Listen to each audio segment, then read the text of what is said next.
Bonjour et bienvenue, j'espère que vous allez bien. Donc on se retrouve aujourd'hui pour une nouvelle vidéo. Donc je vous propose une guidance sentimentale du 21 décembre au 31 décembre 2020 pour les béliers. Donc c'est parti. Si tout se passe bien, la semaine prochaine, je vous mettrai une vidéo pour une guidance pour l'année 2021.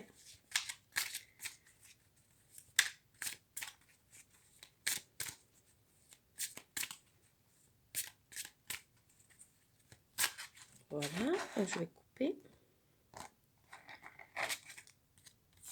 Et je vais sélectionner mes cartes.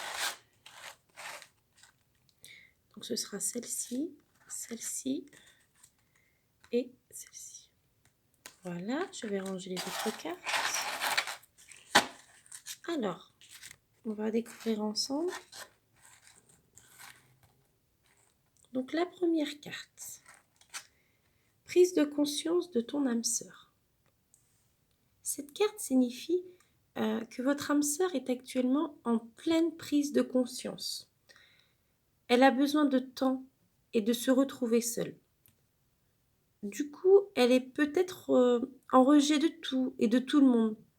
Mais cela ne veut pas dire qu'elle n'a pas de sentiment pour vous, si elle est déjà dans votre vie, mais que pour le moment, elle n'est pas prête à créer quelque chose de nouveau.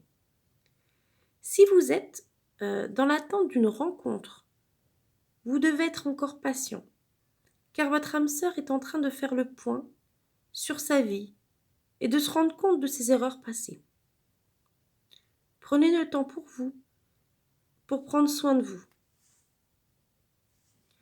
Votre âme sœur veut faire table rase du passé pour construire quelque chose de meilleur et d'équitable. Elle est actuellement en recherche de son propre équilibre pour le partager ensuite avec vous. Donc voilà, c'est vrai que voilà, votre âme sœur est en pleine prise de conscience et ce sera que bénéfique après pour votre relation. Donc ne vous inquiétez pas. Dépendance affective.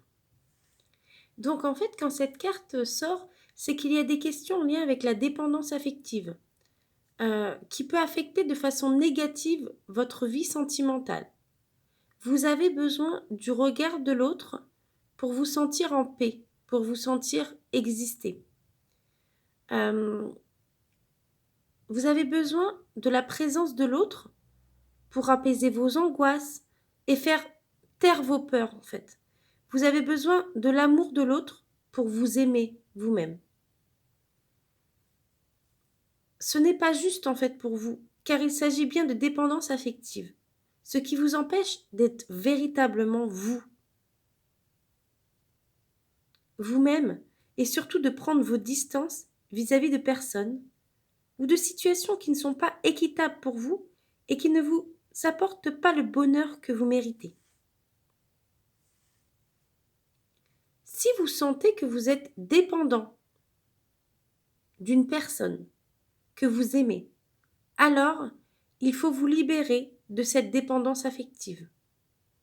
Car on ne peut pas dépendre de quelqu'un d'autre. C'est pas bon pour vous. Donc si vous sentez que vous dépendez de quelqu'un, que vous avez toujours besoin de l'autre pour exister, pour vivre, c'est que c'est pas bon, c'est que cette relation vous nuit.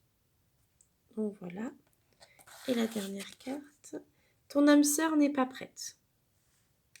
Donc cette carte nous indique bien que vous allez devoir faire preuve de patience, car votre âme sœur n'est pas prête. Elle peut déjà faire partie de votre vie, mais elle n'est pas prête, donc elle ne peut pas vous apporter ce que vous attendez pour l'instant.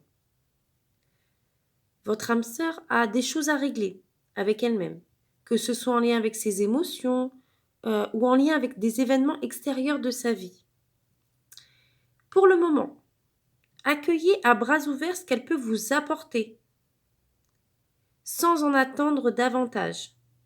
Et surtout, laissez-la venir à vous. Si vous êtes dans l'attente d'une rencontre, vous devez encore faire preuve de patience, car votre âme sœur est en chemin mais il lui reste des caps à passer pour être véritablement prêt ou prête pour vous.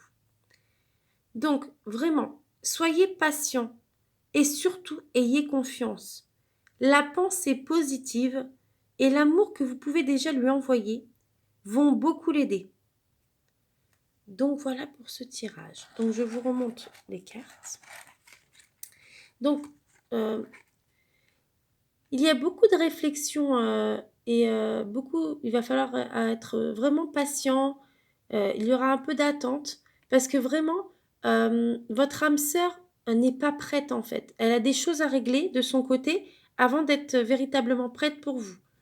Elle a besoin de prendre conscience de certaines choses et vraiment de faire table rase du passé pour vraiment s'investir pleinement dans une nouvelle relation. Et par contre, si vous sentez que vous dépendez de quelqu'un, que vous avez toujours besoin de quelqu'un pour vivre, pour exister, pour si vous sentez que vous avez toujours besoin euh, de l'autre pour exister, pour vous sentir bien, c'est que vous dépendez de cette personne. Et ça, c'est pas bon parce que du coup, euh, cette dépendance affective va vous nuire. Donc, vraiment, si vous dépendez de quelqu'un, vous sentez que vous avez vraiment besoin de cette personne pour vivre, sinon vous n'arrivez pas à vivre euh, sans, euh, voilà, sans cette personne et que vous dépendez vraiment d'elle, surtout libérez-vous pour votre bien-être et pour votre épanouissement. Voilà. J'espère que cette vidéo vous a plu. N'hésitez pas à liker et à vous abonner si vous avez aimé et me dire en commentaire ce que vous en avez pensé. Et je vous dis à très vite pour une nouvelle vidéo. Au revoir.